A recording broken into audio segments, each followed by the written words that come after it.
ఛానల్కి స్వాగతం. ఈరోజు నేను వర్షాకాలంలో ప్రమాదకరమైనది, అందరికీ తరచుగా ఇబ్బంది పడేది అయిన డైజెస్టివ్ సిస్టంలోని వ్యాధుల గురించి ఈ వీడియో చేస్తున్నాను.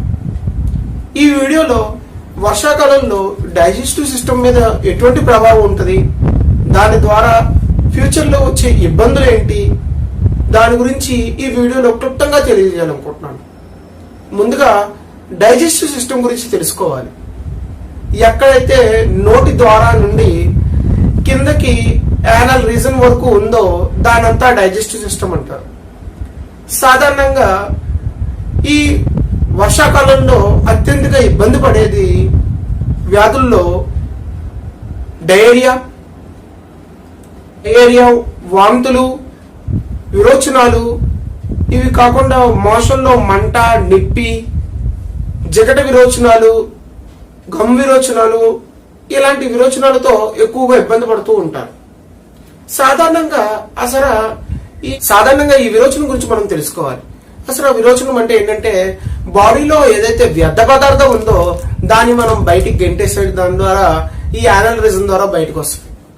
సాధారణంగా చిన్నపిల్లల నుంచి మనం గమనిస్తూ ఉంటాము, ఈ మోషన్ గట్టిగా అవడం, లేదంటే మెత్తగా అవడం, లేదంటే విరోచనాలు ఎక్కువ కావడం, ఇవన్నీ చూస్తూ ఉంటాము.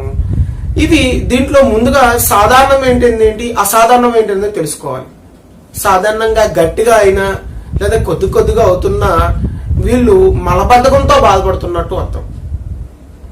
మోషన్ ఒకేసారి అవి దాంట్లో ఎటువంటి ఇబ్బంది లేదు. ఒకసారి మోషన్ కి వెళ్ళగానే అర్జీ రాగానే వెళ్ళి మోషన్ అయిపోయింది, తర్వాత ఎటువంటి ఇబ్బంది లేకుండా బయటకు వస్తే వాళ్ళు మలబద్ధకం లేని సాధారణమైన విరోచనంతో సమానం.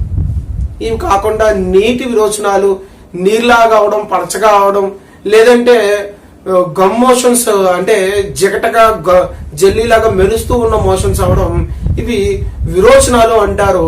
దీన్ని డయేరియా అనొచ్చు, ఎక్కువగా అవుతే వీటిని డయేరియా అనొచ్చు, లేదా ఇది ప్రమాదకరమైన సూచనలోని డైజెస్టివ్ సిస్టమ్ లో ప్రమాదకరమైన సూచనలు అంటారు. సాధారణంగా దీంట్లో ముందు మలబద్ధకం గురించి తెలుసుకోవాలి. ఈ మలబద్ధకస్తులు ఎలా ఉంటారంటే ఈ పదంలోనే బద్ధకం అంటే మోషన్ రాదు. వాళ్ళకి శరీరంలో ఇది రావడానికి చాలా ముక్కుతారు. చిన్నపిల్లలు అయితే ఏడుస్తారు, ఎంత బాధపడుతూ ఉంటారంటే వచ్చిన తర్వాత కొద్దిగా అవుతుంది. దీనికోసం వాళ్ళు చాలా యాతనలు పడుతూ ఉంటారు, రకరకాల మందులు తీసుకుంటూ ఉంటారు.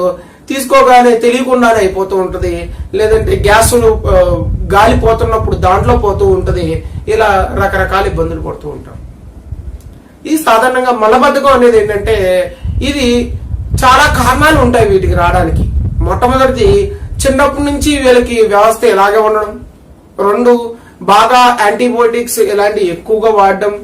3 తీవ్రమైన వ్యాధులైన డయాబెటిక్ ఇలాంటివి ఉండడం. సిస్టమిక్ వ్యాధులైన చాలా క్రానిక్ డిసీజ్ ఎన్నాళ్ళ నుంచో రన్ అవడం. ఈ వ్యాధిగ్రస్తులందరికీ కూడా వీళ్ళకి మలబద్ధకం అనేది సహజం. ఈ మలబద్ధకాన్ని మనం గుర్తించాల్సింది ఏంటంటే ముందుగా వీళ్ళు మోషన్ సాటిస్ఫైగా అవరు, ఇంకా కొద్దిగా ఉందండి అని ఫీల్ అవుతూ ఉంటారు. అత్తమాను వస్తున్నట్టు ఫీలింగ్ ఉంటుంది, కానీ వెళ్తే రాదు. మోషన్కి వెళ్ళడంలో నీరుడు ఎక్కువ అవుద్ది, కానీ మోషన్ రాదు. ఈ మలబద్ధకం సూచన.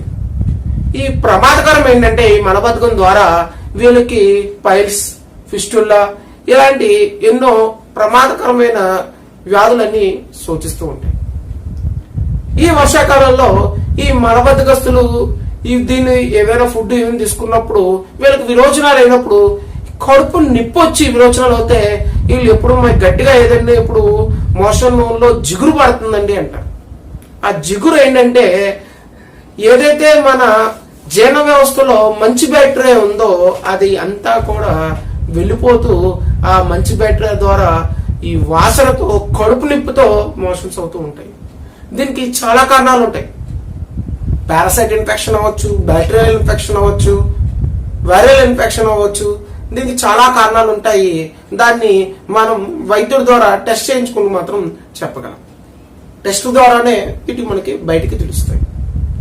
ఇంకా సాధారణ విరోచనం. ఈ సాధారణ విరోచనం అంటే ఏంటంటే ఈ ఎప్పుడైతే మోషన్కి వెళ్ళాలని కోరిక లేదా అర్జం వస్తుందో వెళ్ళగానే ఒకసారిగానే పూర్తిగా అయిపోతుంది. ఆ తర్వాత వాళ్ళు ఎటువంటి ఇబ్బంది పడరు, దాన్ని కొంత హోల్డ్ కూడా చేయగలరు, కాసేపు ఆపగలరు. అంటే ఎక్కువసేపు ఆపితే అది సాధారణ మంచి పద్ధతి కాదు, కొద్దిసేపు ఆపగలరు. కానీ మలబద్ధకస్తులోను విరోచనాల్లోనూ ఆపలేరు వాళ్ళు. గ్యాస్ పోతున్నప్పుడు కూడా వెనకాల నుంచి మలం అనేది పోతూ ఉంటుంది. వీళ్ళు ఎటువంటి ఇబ్బంది పడరు, నిప్పి మంట ఎటువంటివి ఉండరు.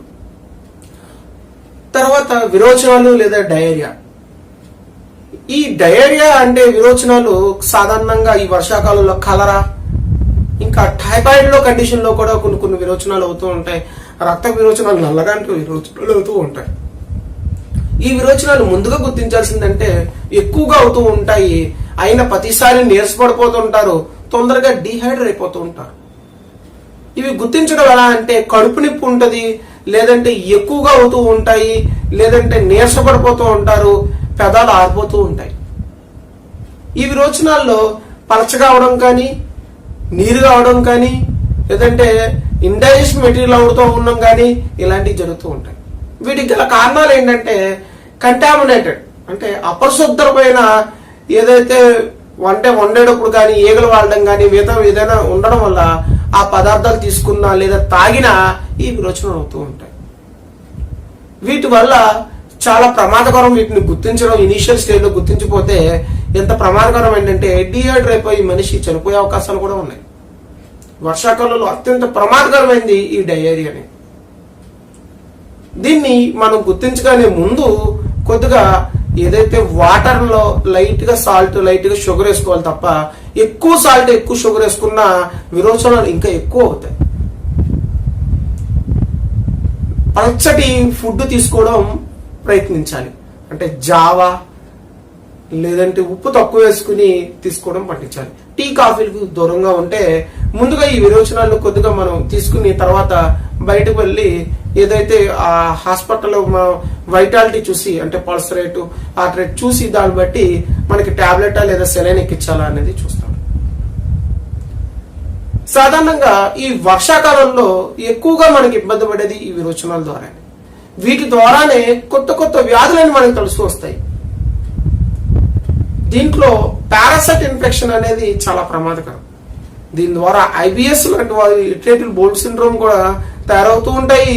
ఈ పారాసైట్ లోని ఏదైతే ఈ లెమ్రికస్ ఉందో వీటిలో ఉన్న ఈ పారాసైట్ ఇన్ఫెక్షన్ మన శరీరంలో ఉన్న రక్తాన్ని అంతా పిలిచేస్తూ ఉంటది. దీనికి మనం ఎలా ప్రజ్ఞానం దీన్ని తప్పించుకోవాలంటే ఈ కడిగిన వస్తువులు ఈ చేతులు కడుగుతూ ఉండాలి. ఈ ఏదైనా కూరగాయలు కానీ ఏదైనా బయట తీసుకొచ్చినప్పుడు అవి ఉప్పు నీళ్ళతో బాగా కడిగి ఆ తర్వాత వాడాలి. వేడిగా ఉన్న వస్తువులు తీసుకోవాలి. ఎక్కడా కూడా డైరెక్ట్ గా ఏది బేర్ హ్యాండ్ తో కానీ బేర్ ఫుట్ తో కానీ తిరగకూడదు. ఎందుకంటే ఈ పారాసైట్ ఇన్ఫెక్షన్ అనేది ఈ ఉపరితలం మీద ఉండడం వల్ల ఇవి తొందరగా డైజెస్టివ్ సిస్టమ్ ద్వారా లోనకు వెళ్తూ ఉంటాయి, అన్ని వ్యాధులను కలిగిస్తుంటాయి. ఈ వర్షాకాలంలో అత్యంత ప్రమాదకరమైనవి ఈ జీర్ణ వ్యవస్థలో ఇవి. సాధారణంగా ఇవి మనం ఎలా తప్పించుకోవాలనేది కూడా నేర్చుకోవాలి. ముందుగా ఏంటంటే వేడివేడి ఆహార పదార్థాలు తీసుకోవాలి, కడిగి శుభ్రంగా ఉన్న పాత్రల్లో తీసుకోవాలి. అపరిశుభ్రంగా ఉన్న ప్రదేశాల్లో ఉన్న కూరగాయలని కడిగి తెచ్చుకోవాలి, లేదంటే వాటి తీసుకోకుండా ఉండడం తీసుకోవాలి.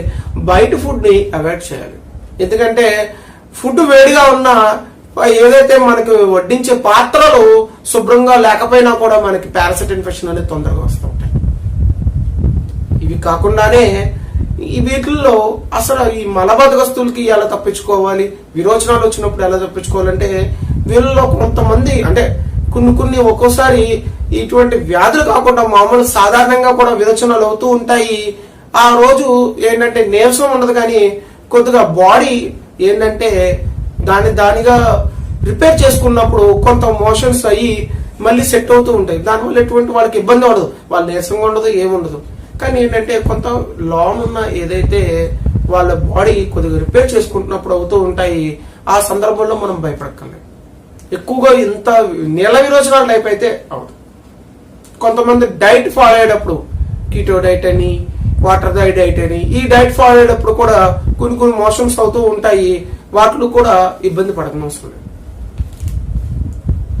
ఈ వర్షాకాలంలో మనం చాలా జాగ్రత్తగా తీసుకోవాల్సింది ఏంటంటే, ఏ ఫుడ్ తీసుకొచ్చినా వాటిని శుభ్రంగా కడుక్కోవాలి, శుభ్రంగా వండాలి, శుభ్రంగా తీసుకోవాలి. ఈ నీళ్ళల్లో వాటర్ను కూడా బాగా వేడి చేసి వాటర్ తాగితే ఆరోగ్యానికి మంచిది. ఈ కుళాయి వాటర్ తాగుతారు, ఆరో వాటర్ తాగుతారు, ఏవో వాటర్ తాగుతారు అనేది మీ ఇష్టం. కానీ ఈ వర్షాకాలంలో మీరు తీసుకునే దాన్ని బట్టే ఫ్యూచర్ ఆరోగ్యం అనేది మీది ఆధారపడి ఉంటుంది. ఈ వీడియోలో మీకు ఇంకేమైనా సందేహాలు ఉంటే ఈ వీడియోని లైక్ చేయండి, కామెంట్ చేయండి, షేర్ చేయండి, సబ్స్క్రైబ్ చేయండి. Thank you.